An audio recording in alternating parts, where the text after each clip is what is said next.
السلام علیکم ناظرین، عثمان بے نے کمانڈر اورلیک کوچار کا خاتمہ کر دیا، جو کہ الجائتو خان کی بیٹی شہزادی احسن بیگی اور ساروگن کا انتقام لینے آیا تھا۔ الجائتو خان نے اسے حکم دیا تھا کہ عثمان بے کا ایک بیٹا اور ایک بیٹی ان کے پاس زندہ لے جائے، لیکن وہ یہ جانے بغیر عثمان بے کے ہاتھوں مارا گیا کہ شہزادی احسن بیگی اور ساروگن کو صوفیہ نے مارا تھا۔ تو کیا اب منگول دوبارہ اپنا ادھورا انتقام لینے آئیں گے؟ الجائتو خان خود آئے گا یا کسی دوسرے اورلیک کوچار سے بھی بڑے منگول کمانڈر کو بھیج دے گا؟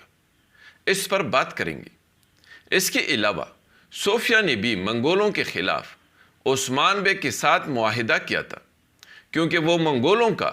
اس پورے خطے پر حکومت کرنے کا منصوبہ جان کر خوفزدہ ہو گئی تھی۔ اس لیے برسا کو منگولوں سے محفوظ کرنے کی خاطر صوفیہ نے اپنے جانی دشمن عثمان بے کے ساتھ اتحاد کیا تھا، اور اس کے ساتھ ساتھ اس نے حلیمہ کو بھی عثمان بے کے حوالے کیا تھا۔ لیکن اب تو برسا پر کمانڈر گلاڈیوس نے بغاوت کر کے قبضہ کر لیا ہے، اور دوسری طرف عثمان بے بازنطینی شاہنشاہ اندرونیکوس کے ساتھ ملاقات کر کے ایک نیا اتحادی معاہدہ بھی کر چکا ہے، جس کے مطابق عثمان بے نے ایک انتہائی اہم بازنطینی قلعہ اور برسا کی تجارت میں حصہ حاصل کر لیا ہے، اور ساتھ ساتھ سونا بھی بھاری مقدار میں لیا ہے۔ اور یہ سب جان کر صوفیہ جل اٹھی تھی۔ آپ نے پچھلی ایپیسوڈ میں ضرور نوٹ کیا ہوگا، جب عثمان بے نے اسے بتایا کہ اب آپ کے پاس کچھ بھی نہیں ہے، اور دوسرا جب حلیمہ نے اسے بتایا کہ وہ مسلمان ہو گئی ہے، تو صوفیہ کی حالت غیر ہو گئی تھی۔ اس لیے اب صوفیہ کا رد عمل کیا ہوگا؟ کیا حلیمہ کے ساتھ شدید محبت کی وجہ سے وہ عثمان بے کا ساتھ دیتی رہے گی، کیونکہ بازنطینی شاہنشاہ بھی یہی چاہتا ہے، اور یا پھر ایک دفعہ پھر وہ عثمان بے کے خلاف غداری کر سکتی ہے اور کمانڈر گلاڈیوس کے ساتھ مل کر عثمان بے اور بازنطینی شاہنشاہ کے درمیان معاہدہ کو توڑنے کا منصوبہ بنا سکتی ہے۔ اس پر بھی تفصیل سے بات کریں گے۔ اس کے علاوہ ترگت بے کے حوالے سے گردش کرنے والے خبروں پر بھی بات ہوگی، اس لیے ویڈیو کو آخر تک دیکھیے اور ہمارے چینل کو بھی سبسکرائب کیجیے۔ ناظرین، منگولوں کا خاتمہ تو اس پچھلی ایپیسوڈ میں دکھایا گیا، اس لیے اب مداح ضرور اس انتظار میں ہوں گے کہ کسی نئے منگول کمانڈر کی آمد ہوگی، اور اگر منگولوں کی حالت کو دیکھا جائے تو یہی توقع کی جا سکتی ہے، کیونکہ جس کمانڈر کو الجائتو خان نے شہزادی اور ساروگن کے انتقام کے لیے بھیجا تھا، تو انتقام تو دور کی بات، عثمان بے نے اس کمانڈر کو ہی مار دیا۔ اب مناسب تو یہی ہے کہ الجائتو خان مزید آگ بگولا ہو جائے، اس لیے اسے کمانڈر اورلیک کوچار شہزادی احسن بیگی اور ساروگن کے انتقام کے لیے کسی بہت بڑے کمانڈر کو بھیجنا چاہیے، لیکن ایسا ہوتا نظر نہیں آتا، کیونکہ جس طرح عثمان بے نے ایک بہترین منصوبے کے ذریعے کمانڈر اورلیک کوچار کو گات میں پنسا کر تمام محافظوں سمیت موت کے گھاٹ اتار دیا، اور جس طرح ترگت بے اور علاؤدین نے ایک بہترین جنگی چال چلی اور تمام منگول سپاہیوں کو مار ڈالا، تو یہ منگولوں کا خاتمہ نہیں بلکہ صفایا کر دیا گیا۔ اب منگولوں کی آمد دو بنیادی وجوہات کی بنا پر ممکن نظر نہیں آتی۔ پہلی وجہ تو یہ ہے کہ اگر کسی اور بڑے منگول کمانڈر نے آنا ہوتا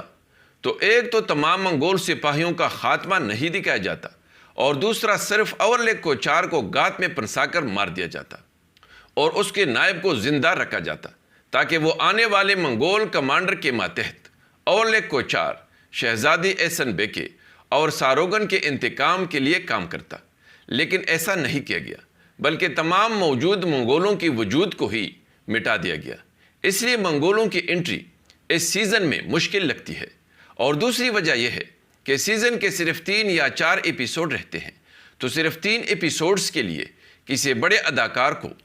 کسی بڑے منگول کمانڈر کے کردار کے لیے ہائر کرنا بھی ممکن نظر نہیں آتا۔ اس لیے مجھے تو ایسا لگتا ہے کہ کم از کم اس سیزن میں کسی منگول کمانڈر کی آمد نہیں ہوگی۔ البتہ بازنطینیوں کے ساتھ عثمان بے کا مقابلہ سخت ہو سکتا ہے، کیونکہ کمانڈر گلاڈیوس عثمان بے کے ٹکر کا دشمن ہے، اور اس کے ساتھ ساتھ آنے والے ایپیسوڈز میں صوفیہ کا کردار بھی بہت اہم ہے۔ اس لیے ممکن ہے کہ صوفیہ ایک دفعہ پھر عثمان بے کے ساتھ غداری کر کے اسے ختم کرنے کا منصوبہ بنا لے، کیونکہ آپ نے نوٹ کیا ہوگا کہ صوفیہ عثمان بے اور بازنطینی شاہنشاہ کے درمیان اس نئے اتحادی معاہدے کے بارے میں جان کر شدید بے چین ہو چکی تھی۔ اس لیے ممکن ہے کہ وہ کسی نہ کسی طرح کمانڈر گلاڈیوس کے ساتھ مل جائے۔ اس کی بنیادی وجہ یہ ہو سکتی ہے کہ عثمان بے کے ساتھ ملاقات سے پہلے بازنطینی شاہنشاہ نے صوفیہ کو اعتماد میں نہیں لیا تھا، حالانکہ صوفیہ تو پہلے سے عثمان بے کے قبیلے میں موجود تھی، اور بازنطینی شاہنشاہ کے حکم پر ہی اس نے عثمان بے کے ساتھ اتحاد کیا تھا، اور اس کے حکم پر بازنطینی چوکیوں کو عثمان بے کے حوالے کرتے ہوئے کمانڈر گلاڈیوس کو نظر انداز کر کے ناراض کر دیا تھا، جس کی وجہ سے کمانڈر گلاڈیوس نے شاہنشاہ سے بغاوت کر کے منگولوں سے اتحاد کیا تھا اور ان کی مدد سے برسا پر قابض ہو گیا تھا۔ اب تو منگولوں کا بھی خاتمہ ہو گیا ہے اور برسا کے تخت کا واحد مالک گلاڈیوس ہے، اور بازنطینی شاہنشاہ نے اپنا سب کچھ قربان کرنے کے باوجود بھی عثمان بے سے اس اتحاد سے پہلے صوفیہ کو اعتماد میں نہیں لیا، بلکہ اسے خاطر میں بھی نہیں لایا اور مکمل نظر انداز کر دیا، یہاں تک کہ عثمان بے نے صوفیہ کو سب کچھ بتا دیا۔ اس لیے لگتا تو ایسا ہے کہ صوفیہ بھی رد عمل کے طور پر بازنطینی شاہنشاہ کے خلاف جا کر کمانڈر گلاڈیوس کے ساتھ اتحاد کرے گی اور کائی قبیلہ چھوڑ کر برسا چلی جائے گی۔ غداری تو وہ اس لیے نہیں کر سکتی کیونکہ عثمان بے کو صوفیہ پر ذرا برابر بھی بھروسہ نہیں ہے۔ اگر ایسا نہ ہوتا تو عثمان بے اس سے خیمے میں نظر بند نہ کرتے، اس لیے اگر صوفیہ عثمان بے کے خلاف ہوگی تو علل اعلان ہوگی۔ اس کے علاوہ یہ بھی ممکن ہے کہ چونکہ صوفیہ حلیمہ سے اپنی بیٹی کی طرح ٹوٹ کر محبت کرتی ہے، تو اس لیے یہ بھی ہو سکتا ہے کہ حلیمہ کی وجہ سے وہ دل سے عثمان بے کا ساتھ دینے لگے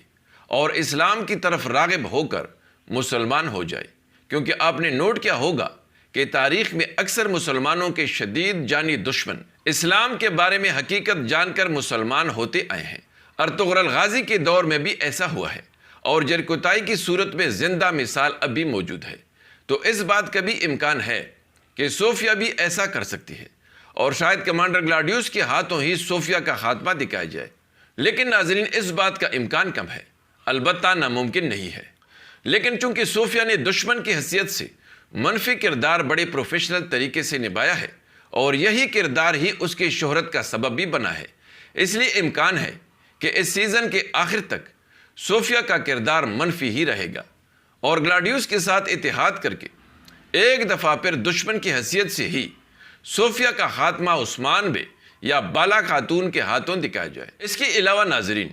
ترگت بے اس سیزن میں تو موجود ہوگا ہی ہوگا، بلکہ سیزن 7 میں بھی برسا کے فتح کے بعد اورہان کے ساتھ کئی تاریخی فتوحات میں بھی تاریخی کارنامے سر انجام دیتا نظر آئے گا، کیونکہ تاریخ کے مطابق عثمان بے کے موت کے بعد بھی ترگت بے 10 سال تک زندہ تھا۔ اس لیے ترگت بے کے مداحوں کے لیے خوشخبری ہے کہ وہ لمبے عرصے کے لیے آیا ہے۔